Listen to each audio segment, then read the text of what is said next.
Oh, boy.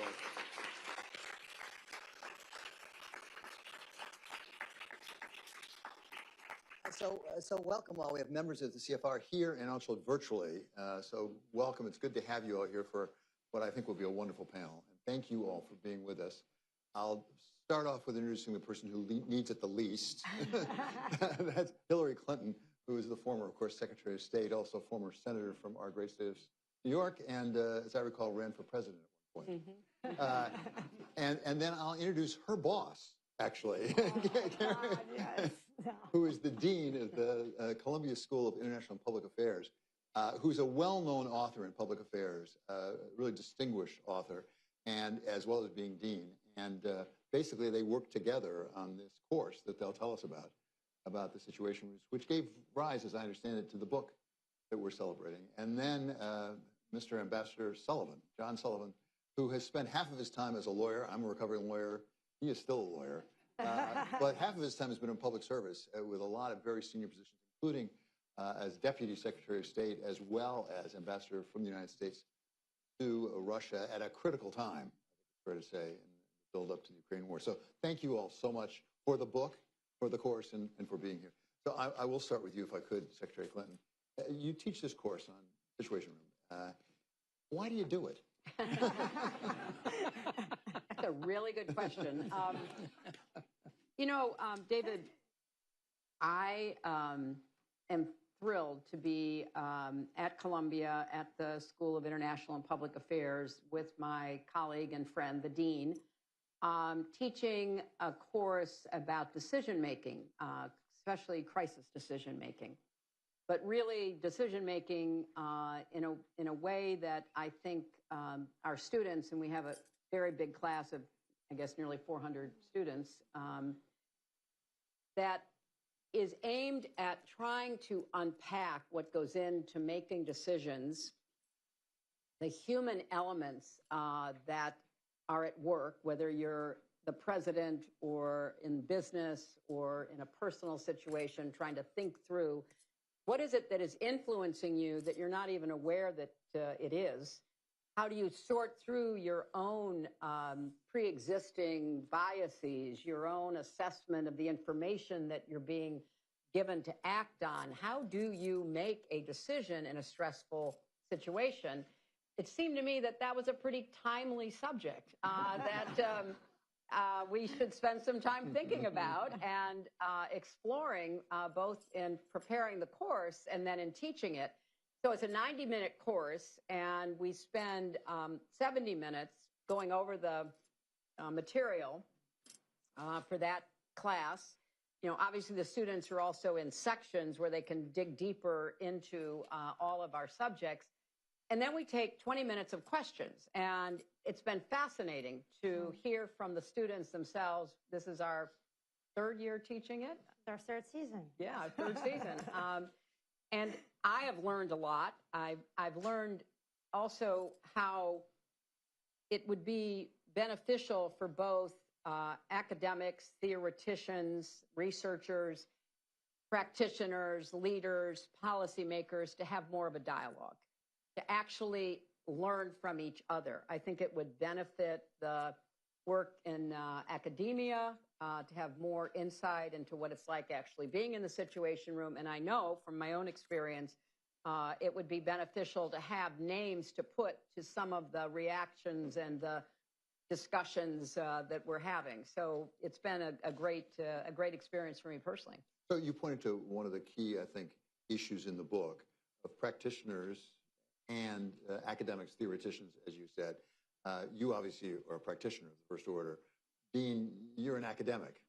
So talk about that side of it, because we study these things, we read about them in foreign affairs and other places, we read about them, and it also is a lot of law, international law, there are institutions, there are power issues, but there's also some people involved.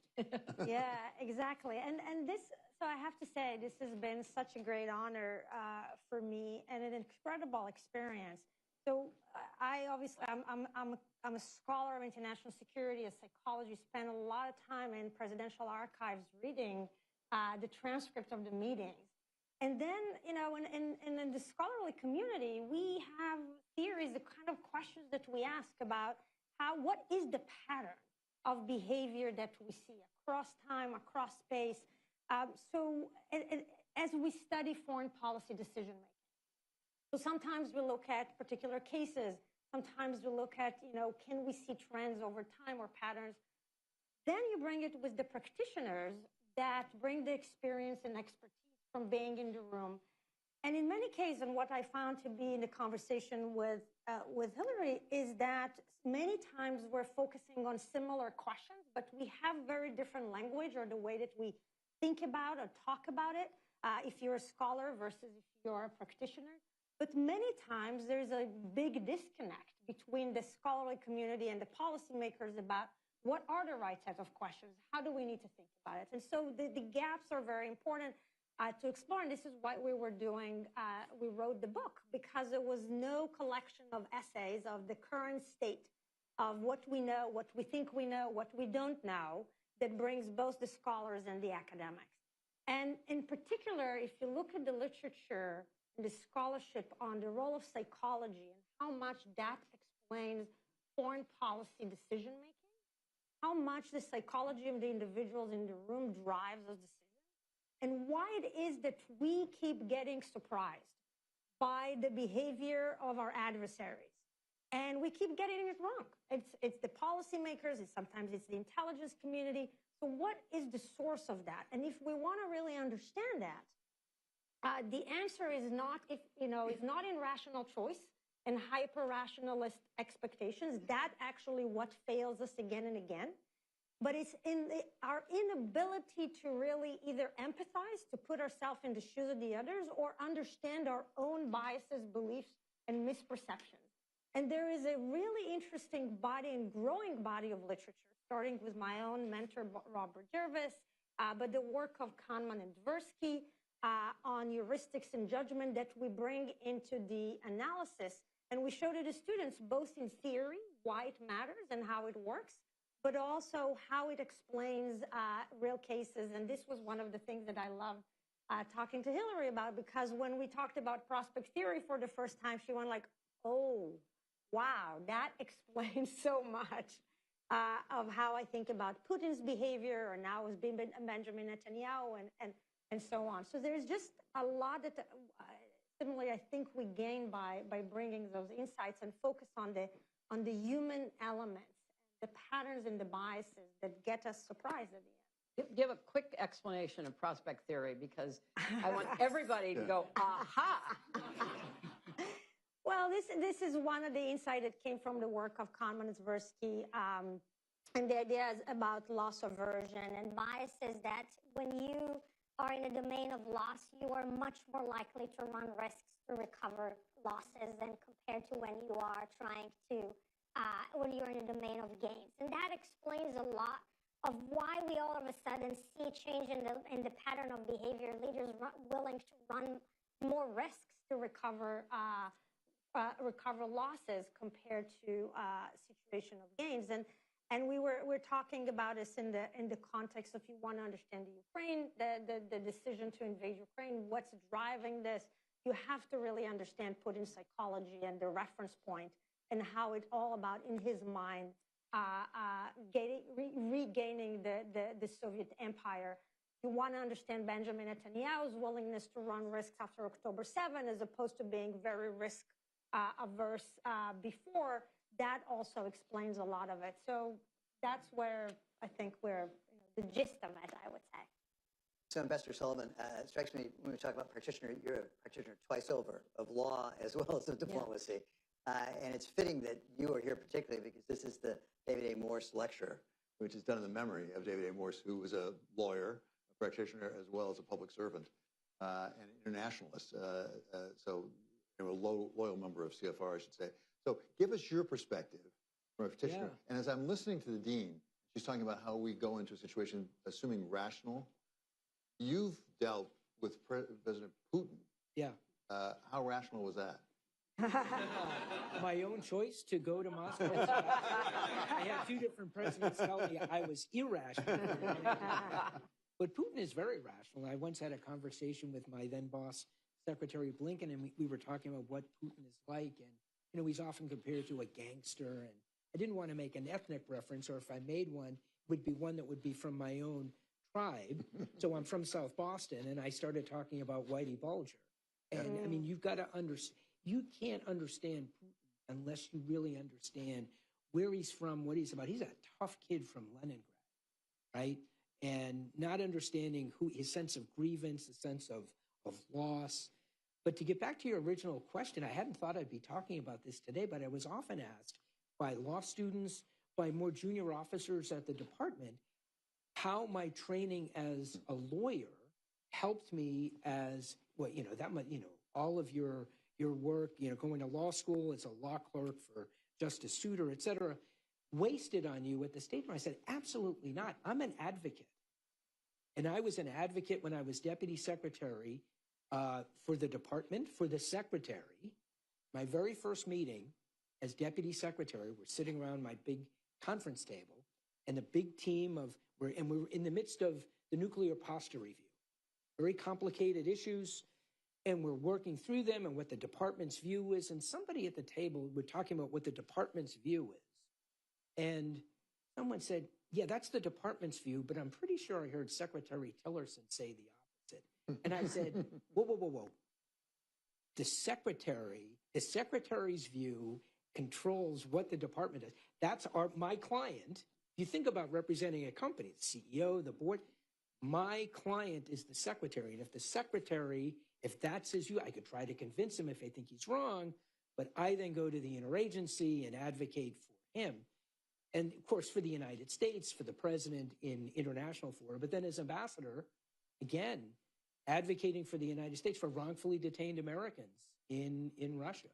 Very much a case of advocacy for them, both publicly in the media and with the Russian government. So, Secretary Clinton, it does strike me, you know, obviously Secretary Tillerson was the Secretary of State, was in charge, but not alone. There are an awful lot of people surrounding the Secretary of State. It's not just the leader, it's the team. How does that interplay work? And when does it work well? When does it not work quite so well? Well, in the book, one of the issues we address is who's in the Situation Room. You know, it's not just a place, it's a metaphor as to how you gather the people that you're going to listen to, that you're relying on, and your advisors, your team is a big part of that equation. You know, I listening to John talk about, you know, running a deputies process on nuclear posture review. You know, you bring people who have something to contribute. You bring people with expertise, with experience, with historic awareness and knowledge. And in our teaching, we talk about who do leaders listen to and what makes a good process and what makes a failed process. And, you know, I can speak to the processes that I was part of. And one of the things that I appreciated about working for President Obama is that he welcomed different opinions, different perspectives inside the Situation Room. And we would have vigorous debates that sometimes would, you know, permeate the rest of the government. You know, they came up from the bottom as opposed to coming from the top. But it was a very robust conversation. And I read something the other day where people said, you know, you can take different routes if you know what your destination is. And if our destination is having the strongest nuclear posture, you know, position for the United States government, or in one of the best examples of presidential decision-making I ever participated in, you know, the decision the president made to go after bin Laden, which is written about in the book by Leon Panetta, who at that time was director of the CIA. What was good about the processes that the Obama team ran is that we really did have an open mind to listen to what our colleagues were saying. Obviously, I don't think it's a good process if people are afraid to say what they believe, if they're afraid to share unwelcome news, if they aren't aware of their own biases. You know, I had an experience in the bin Laden process because I was one of the very few people that were read into it, and it was a very small group that met for weeks to make a recommendation to the president. I was, you know, one of the senators from New York on 9/11. I had strong feelings about what had been done in the attack on our city, our state, and our country. I wanted to get bin Laden. It was one of my, you know, personal hopes that it would happen, maybe under the Obama presidency, of which I was going to be a part. And I made that clear to President Obama from the very beginning that I thought it was unfinished business that needed to be pursued.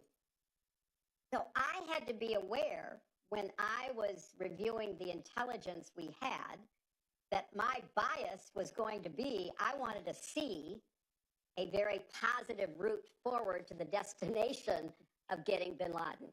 So when the red team on the intelligence came back and said, we think there's a 40 to 60% assessment as to whether this compound in Pakistan is housing him, you know, that's not 90, not even 80. And so I had to be aware of my bias in favor of action, my bias in favor of, you know, going after the person who had ordered the murders of, you know, 3,000 human beings in our city. So it was, you know, I wasn't as conscious of that and all of the psychological profile of decision making that, you know, Keren has studied and that others have provided a lot of research data about. But we had a very vigorous debate in that room because there were people with different experiences. You know, Bob Gates had been the deputy director of the CIA when President Carter sent the helicopters in to try to rescue the hostages in Iran, and it was a disaster. And so he's sitting at that table thinking, I am not going to be part of recommending another action that results in the death of Americans, that results in embarrassment. So he carried that with him. We had the chairman of the Joint Chiefs and the, you know, deputy chair. They had all of this great technology, Predator drones, cruise missiles. Why would we risk American, you know, military personnel if we could just drop a Predator drone on that compound? Well, then we wouldn't know if we got them, but we wouldn't risk any losses.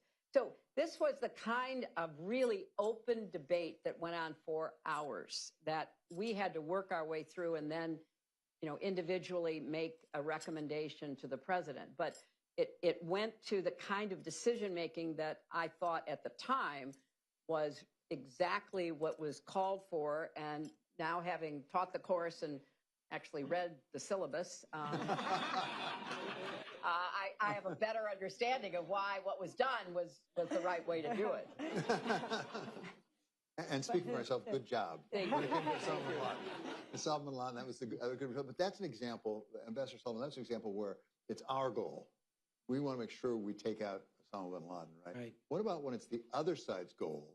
Like, for example, just to take one at random, President Putin in Ukraine, where there's a threat assessment. There's a major theme through the book is threat assessment. What goes into that? Right. Where can it go wrong? Did we get the threat assessment wrong when it comes to Putin in Ukraine? Certainly President Zelensky, as I recall, late on was saying, we don't think he's coming in. Yeah, and Zelensky subsequently explained that by saying, well, what did you want me to do? Say that the country's going to fall apart when the Russian military comes in? I mean, instill panic? So he was in a difficult place himself. But on the one hand, the intelligence community, which is Secretary Clinton knows much better than I, rarely comes to a consensus on any particular issue, whether it's the Havana syndrome or you name it. But on what Putin was going to do to Ukraine starting, and this was as of the end of October, beginning of November of 2021, there was consensus. We knew what he was going to do. And I went with Ambassador Burns when he met with Putin and with the senior Russian leadership. It's one thing to know and to see the facts, but it's another thing to internalize it and say, this is going to be a catastrophe. We're going to have to deal with this. We're trying for months to talk the Russians out of it. And the Russians, in real time, it was occurring to me, this is sham diplomacy. They are just giving us a stiff arm. They're pretending to negotiate with us. They're reading from prepared talking points. They're making outrageous demands. They handed me 2 draft treaties in mid-December of 2021, only in Russian, and said, we want a U.S. negotiating team in Geneva in 2 days to negotiate these. Why? Why is there a crisis? You understand how long it's going to take me to get these translated so the president and the Secretary of State can read them? And you want to negotiate? And if you go back in history and you look at the crisis diplomacy, for example, that Hitler used in the summer of 1939, the same thing. You create a crisis. He did it with the Sudeten crisis.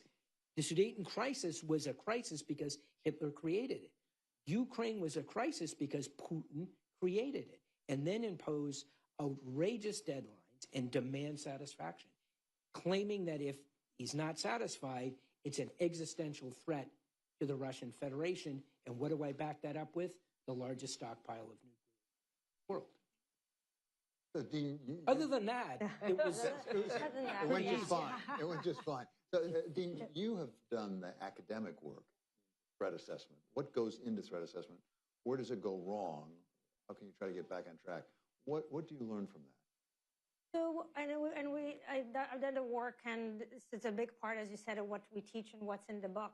So we talk about threat assessment as having several components, but let's simplify the capabilities and intention. My first book was, what are the common biases that policymakers, exist when policymakers try to understand the intentions of an adversary? And what are the common biases that the intelligence community makes? And we see this pattern again and again. Take, for example, the idea of what I mentioned before, mirror imaging. The idea that you would tend to think about the adversary thinking in exactly the same way that you do, right? This inability to empathize, put ourselves in the shoes of the other. There are a lot of different, and so we go through the different kinds of patterns and biases that we tend to see that make us, misunderstand and misperceive the intentions of the adversary. And we also talk in the book about the role of emotions and how much they affect, in a way that we not even understand, how much they affect and shape our willingness to take risks, the way that we choose what course and action to pursue. And if you look at October 7th, for example, and threat assessment in the context, we don't talk about it as much in the book.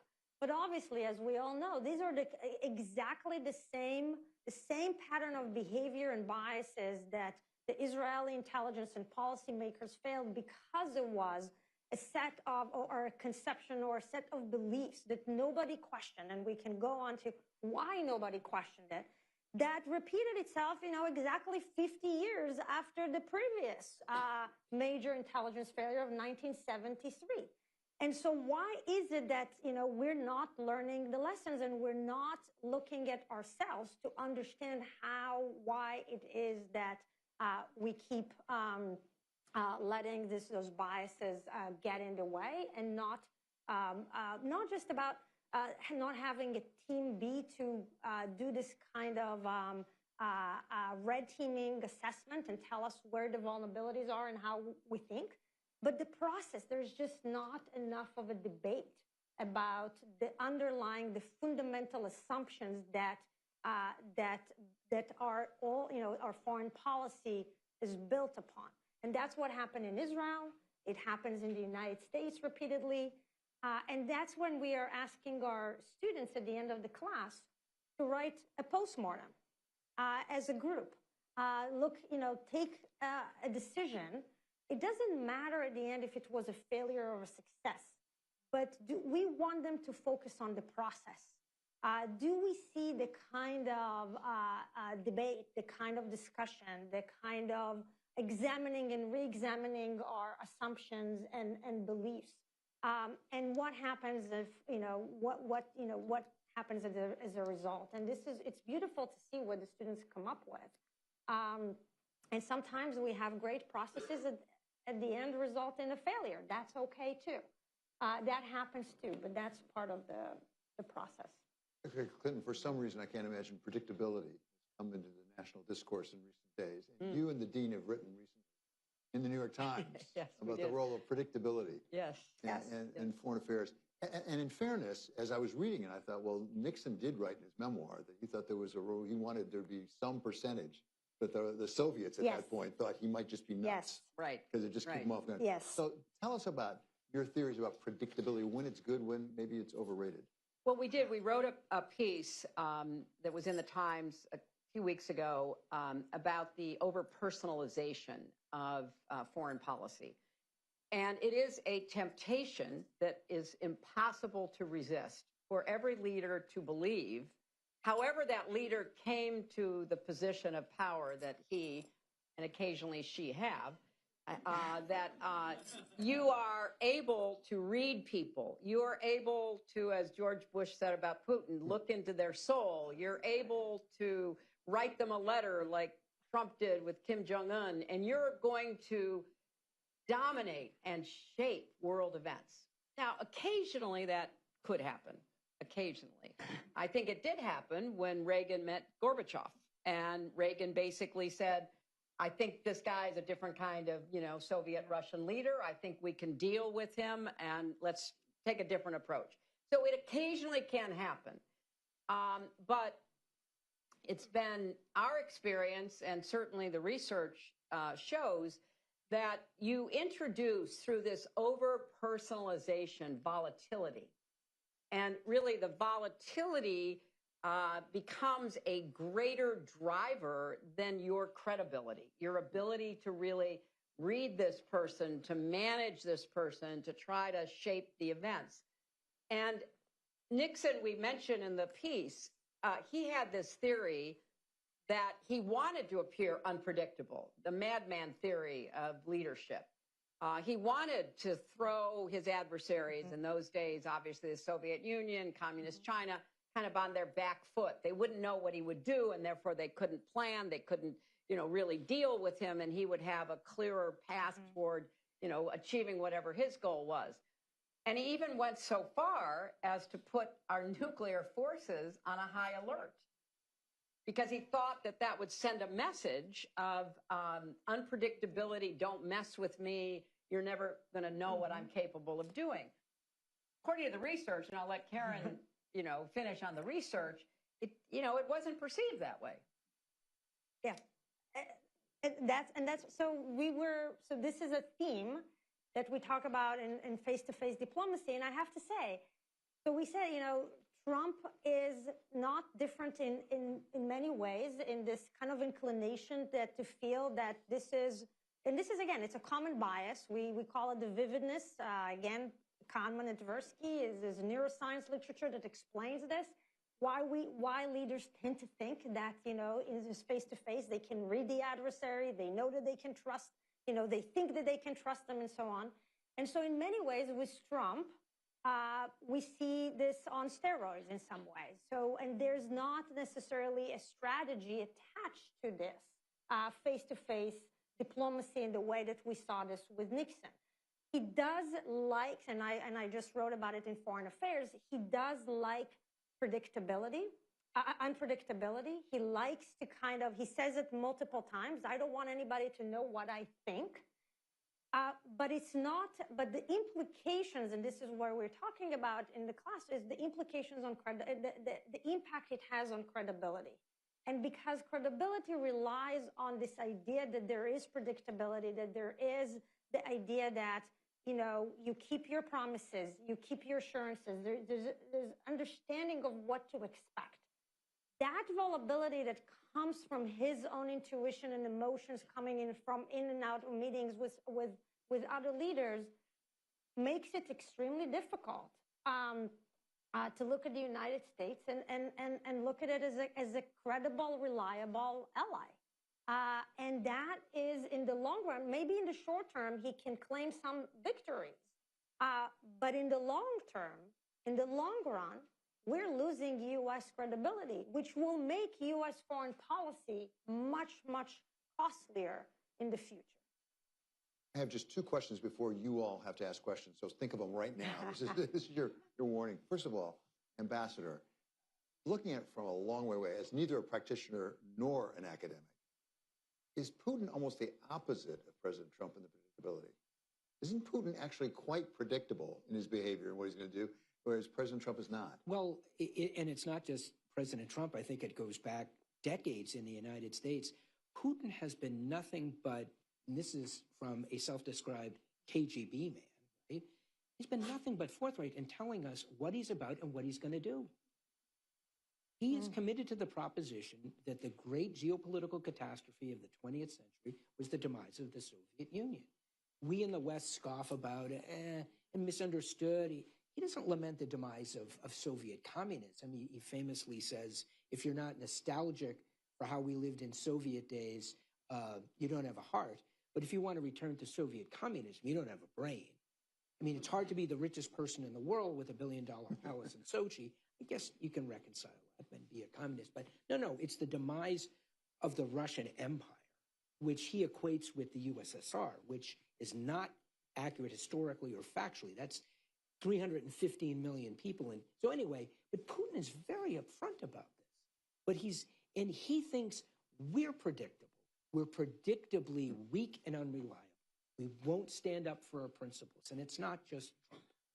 He is convinced, he was convinced on February 24th, 2022, that there wouldn't be a sufficient response in a US-led West that would really damage the Russian Federation in ways that wouldn't justify his invasion. He's still confident. It's taking him longer. He said he met with the then Israeli Prime Minister Bennett was there in Moscow in April of 22. And Putin, in speaking with Bennett, said, we weren't as good as we thought we were, and the Ukrainians are tougher. It's just going to take long. One thing he doesn't think he misunderstood, and that was the United States. He thinks he knows us. He thinks we're weak and not worth the powder. So before we turn to the audience, Secretary Clinton, I do have a question. We'll go back to the book and the course, Situation Room. Yeah. How important is the Situation Room itself? And I mean, basic things. Do other people have situation rooms like that? Mm-hmm. And who decides when you go to the Situation Room? Because that may be an important decision in and of itself. I think some other places do have, secure rooms where they meet, where they are debating or gathering information, looking at intelligence. But our Situation Room, which really has been around since the Kennedy administration in various iterations, and it was, recently updated. It's got great technology for all kinds of secure video conferencing and the like. And again, I can only speak from, my experience, although George Stephanopoulos wrote a book, The History of the Situation Room, and he talks about different presidents and how they used it. And, he says that, like, for example, President Johnson was in there, like, all the time. We used it for not just what were called principal meetings, namely secretaries and heads of various agencies, along with the president and the vice president, but for deputies meetings, for other kinds of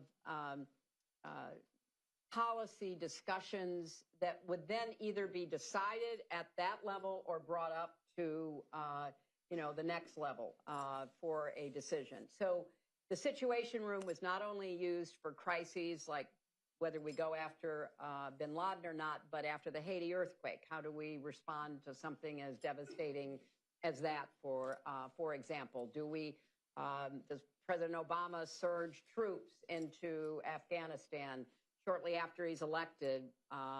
He said that was a good war. Does that mean he's going to put more troops in? The Defense Department wants more troops. I mean, those are the kinds of issues. What are we going to do to respond to the Arab Spring? Do we call for Mubarak to step down or not? I mean, there's just a lot that happens in the Situation Room. And because you have access to video conferencing, you can, talk to the ambassador in Moscow, find out, what he thinks, or turn on TV and find out what Al Jazeera is saying about the Arab Spring. You can, gather a lot of information. So the decisions are really made by the National Security Council, which is the gatekeeper to the Situation Room. The room itself is run by career people, primarily DOD and CIA and NSA, other intelligence professionals. And, you know, it's 24/7. It's a constant hub of information coming in. If a plane is attacked in Turkey, you know, that will get to the Situation Room, and that will then be conveyed to, you know, the NSC and maybe to the president. So it is a place. Now, when we traveled, we often had makeshift Situation Rooms, which usually consisted of tents in hotel rooms with ambient noise to try to, you know, interfere with microphones pointed our way, but to try to keep cameras from picturing us or any material that we were reading.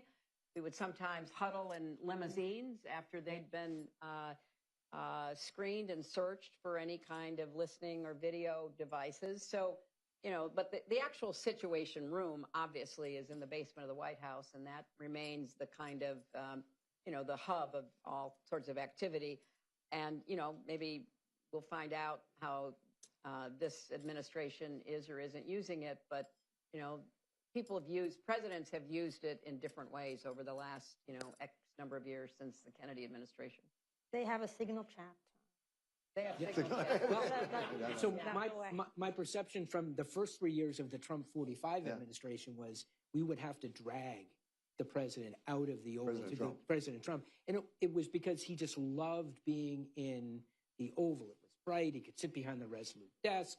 And being in the Situation Room, at least, I guess it's been remodeled since, but I haven't been in the newly remodeled one, but being down in the basement, no windows, he was, you know, he was not as John, enthusiastic. I've always wondered, because I know when I used to get my CIA briefing, and I'd get, you know, the PDF, the presidential PDB, the presidential's daily brief. You know, they would tell me in my house I had to get briefed, you know, behind closed doors with drawn drapes, with, you know, no potential for microphones, which can pick up sound from a long distance, you know, long distance cameras. I mean, so you know, the Oval has a lot of glass. Absolutely. Absolutely. Just but saying. But it's his stage, and he's behind the Resolute desk. He decorated it. Yep. It is pretty. It is pretty. Okay, so I've enjoyed it enough. It's time for you to have some fun. Yeah. So there's a lot of fans. We have microphones, right? We have microphones here. So here. Okay. So why don't we just pick here, right here, gentleman with the glasses, right there to your right, 2 in. Please identify yourself. This is on the record for everyone. And also, we welcome questions from the virtual audience, too. Please go ahead.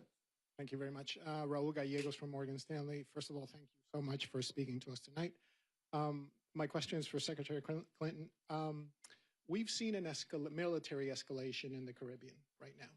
And we've seen that the Trump administration has also advanced legal argumentations to declare drug trafficking organizations terrorist organizations and to target specific individuals as well, sort of laying the path for us to engage the way, say, we've done in Yemen, right?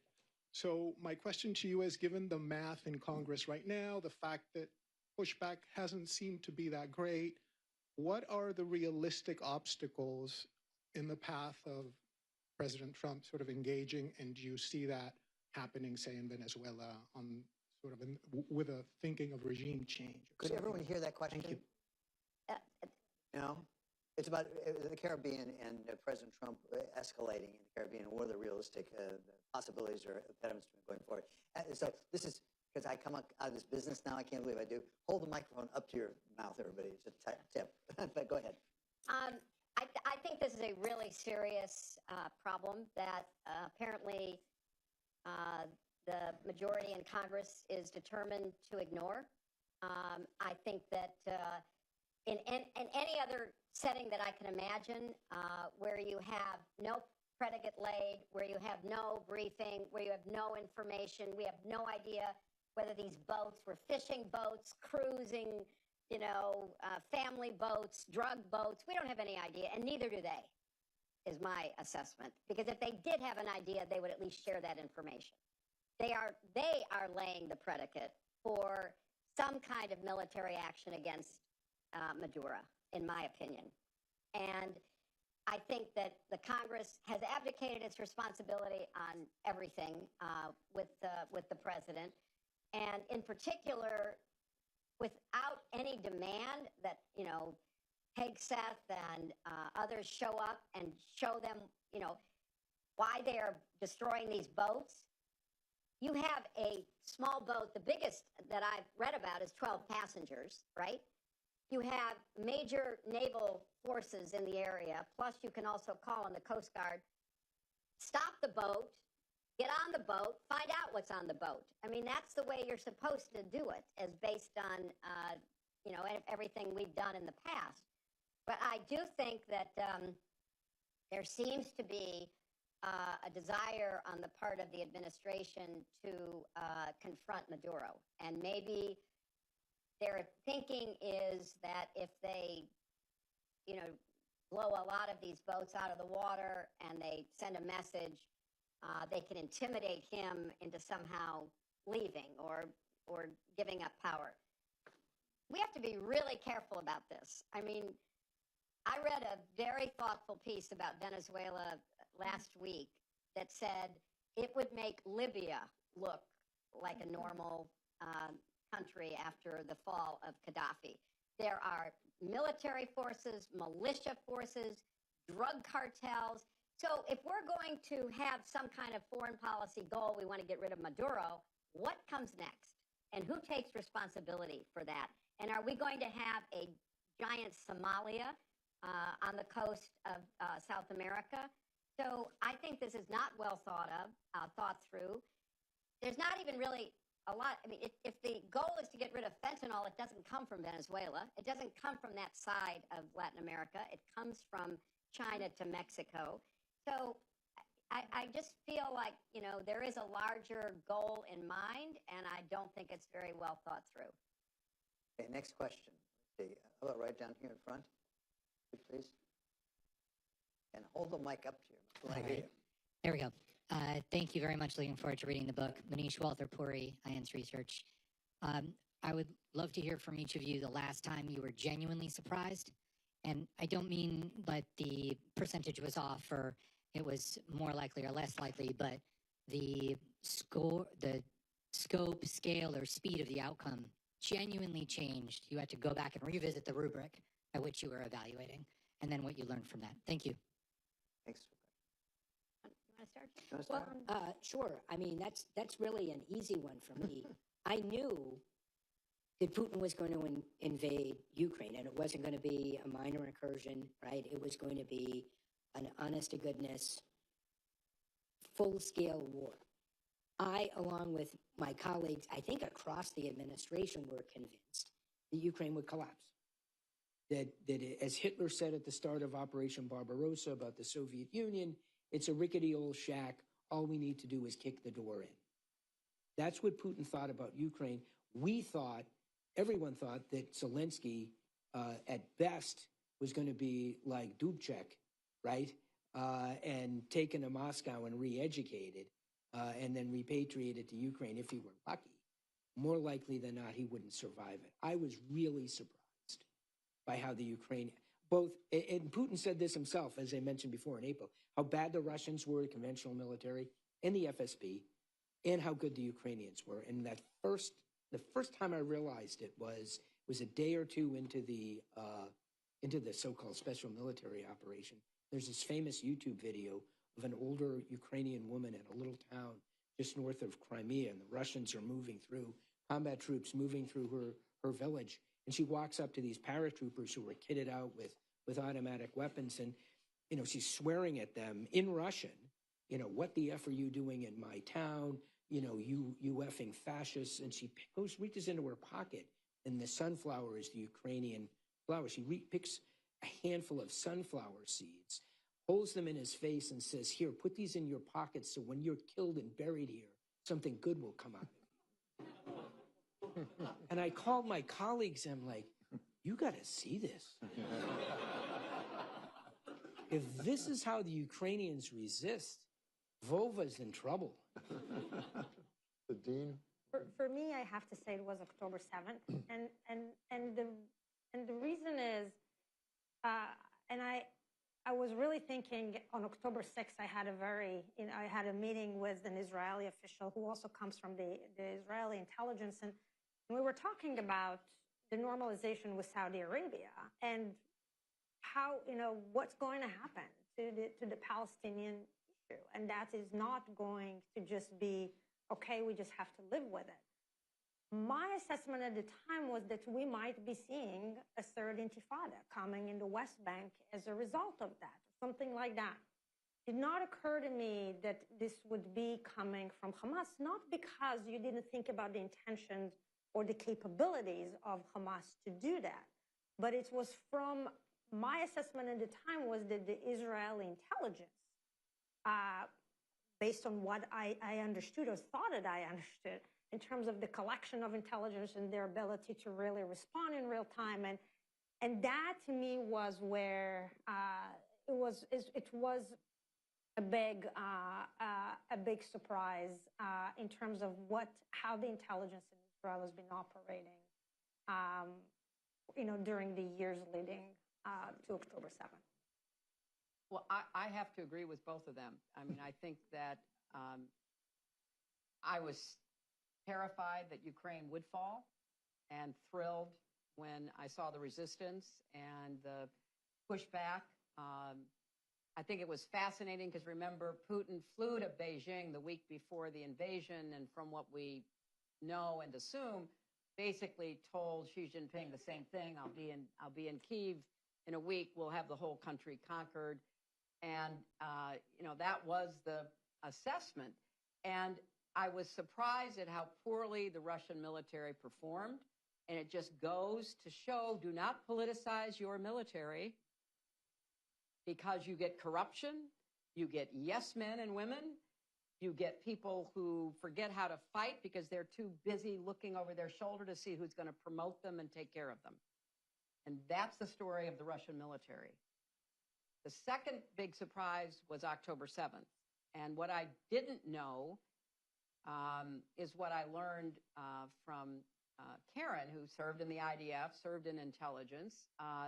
And among the many lessons she had learned was what happened with the Yom Kippur War.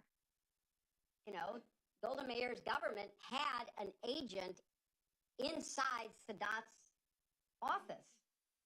And that agent told the Israelis, the Egyptians are going to invade.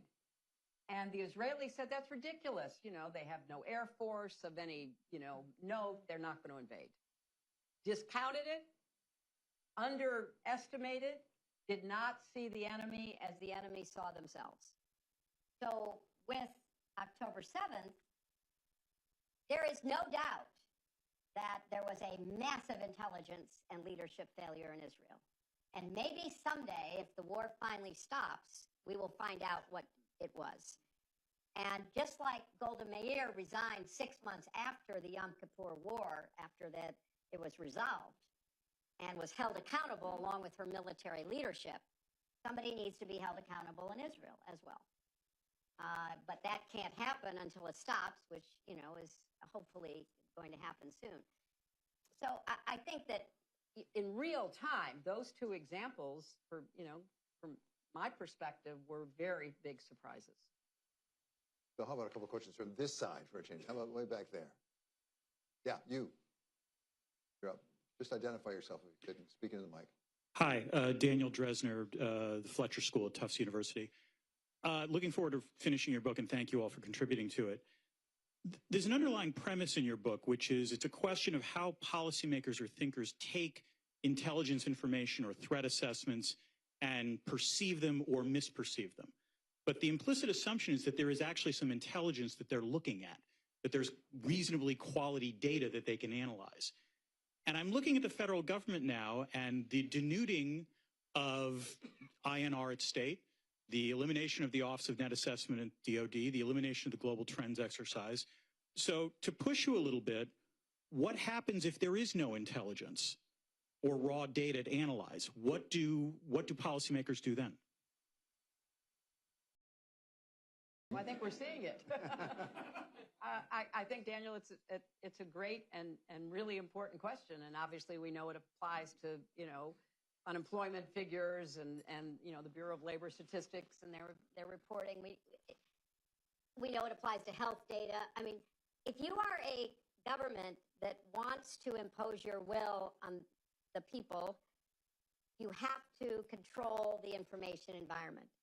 And you don't want too many facts or too much data out there that would contradict what you are attempting to achieve. And so in the foreign policy intelligence arena, I think we're going to see a lot more decision making based on gut and emotion, a lot more ideologically driven decision making. Maduro's a bad guy.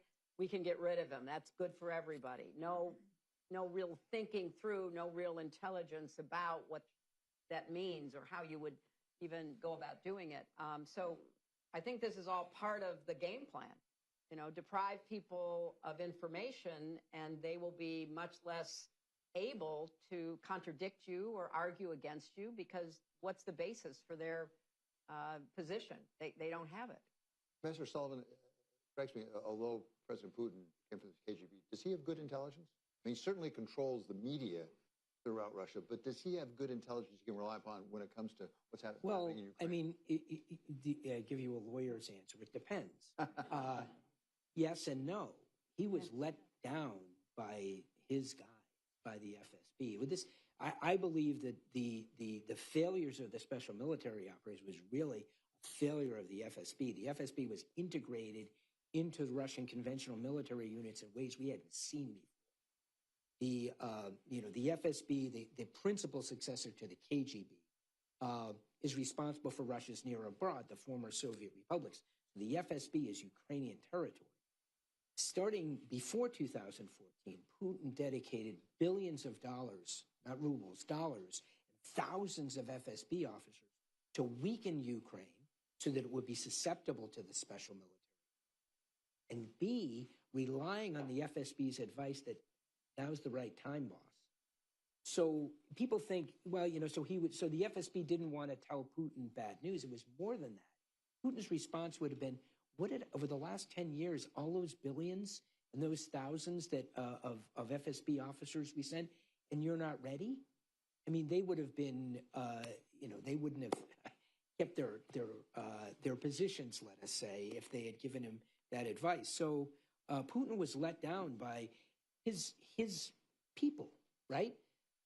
But in thinking about, as we're examining both from the U.S. government, the Israeli government, I don't believe there is this type of assessment within the Russian government, what went wrong in 2022.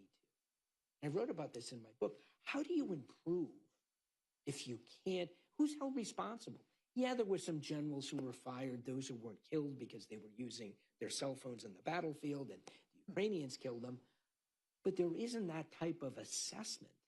It took years for Shoigu, the defense minister, to finally be replaced and moved to replace Nikolai Patrushev at the Security Council. So he's got good tactical information, but on the bigger picture, I don't think he necessarily gets a good view. I'm told we have a question right from the virtual audience. So go ahead. Just identify yourself if you could, please, and speak up. We'll take our next question from Simone Williams. Hi, good afternoon, evening. Thank you guys for an amazing presentation. I'm glad to hear that we're thinking through the decision, like how we think through decision making. I took a class in grad school on it, so it's great to see it's passing through.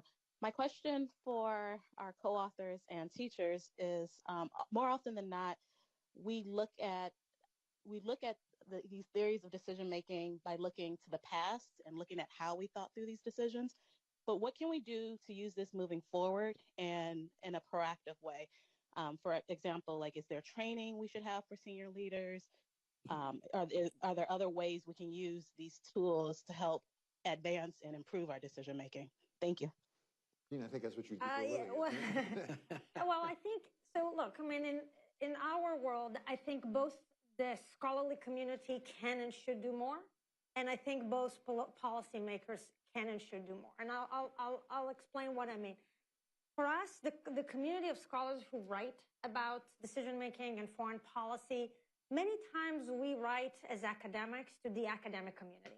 The way we write it, the way we publish it, the way we are in our own world in an ivory tower, and it's very convenient and very easy. But what we say and what we do is really important. And it's important today more than ever because the questions on foreign policy and everything else are quite complex. And because we have a unique advantage of going into looking at it from the past and thinking about the implications for the future.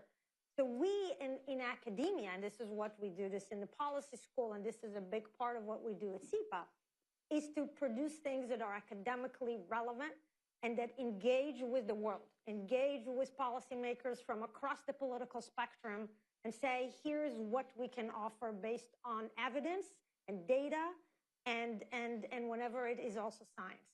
So I think we need to do more. Policymakers, and going back to Daniel's question, they have to be willing to invite us in and to engage and to understand that they don't know everything and that might be biased and that there is a way for the communities to work together because they cannot do it all.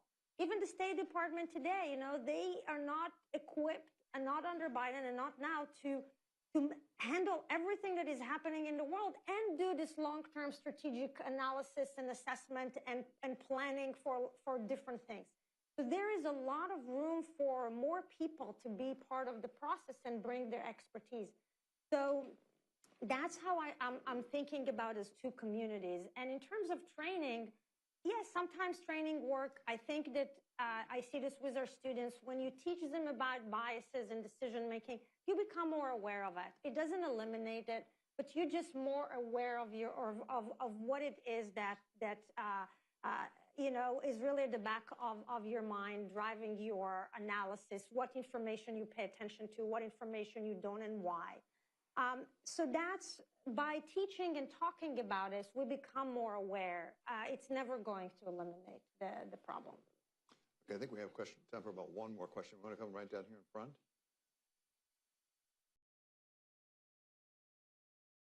My name's Lucy Commissar. All the way up to, sorry. My name's Lucy Commissar. I'm a journalist.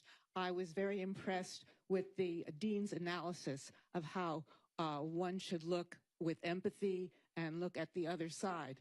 And then I saw in the discussion of Russia absolutely the opposite. I didn't hear anybody talk about Kissinger and Keren talking about not moving NATO 1 inch to the east.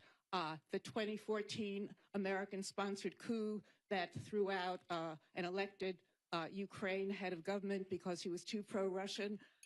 The new government bombing the Russian speakers for 8 years. And then Ambassador, Sullivan's utter misstatement of Putin, who said that let me finish, that the Soviet Union, anybody that wanted it, that talked about it being collapsed, that it was a tragedy, but anybody that wanted to have it come back had no brain. Why did you not talk about any of these facts and instead of that do a lot of armchair psychologizing about Putin and his motives? Okay, thank you very much. Who would like to respond to that? Well, I will. First of all, I reject the premise of your question. I think you have gone into a lot of misstatements. I don't agree at all about lack of empathy and understanding. Both John and I have spent a lot of time with Putin trying to understand, and what we finally understood is that he wants to destroy the West and destroy the United States. And you may disagree with that. You may have a more benevolent view of what he did, invading, first of all, making up Chechen war, invading Georgia, invading Ukraine twice, threatening his neighbors, being Assad's air force. I could go on and on. So you have your view. I do not think it is the view supported by history, and certainly not the view of what we're seeing today. I would commend to you, if you're willing to read it, a recent study out of the University of Munich talking about what if Putin could win. Because there's no doubt with his latest drone activity and what he's trying to do to intimidate everybody from Poland to Romania to Denmark to Italy, he is sending a message that you had better back off from supporting Ukraine, a free and independent country that has every right to chart its own sovereign future, just like Poland did joining NATO, just like Estonia, Latvia, and Lithuania did joining NATO. Putin and Russia don't have a veto over what free and independent nations can choose for themselves. It's time he understood that and got over both his history and the greater history that has kept him imprisoned and kept Russia poor, an extractive commodity market that could do so much more on behalf of its own people. So you and I have a disagreement.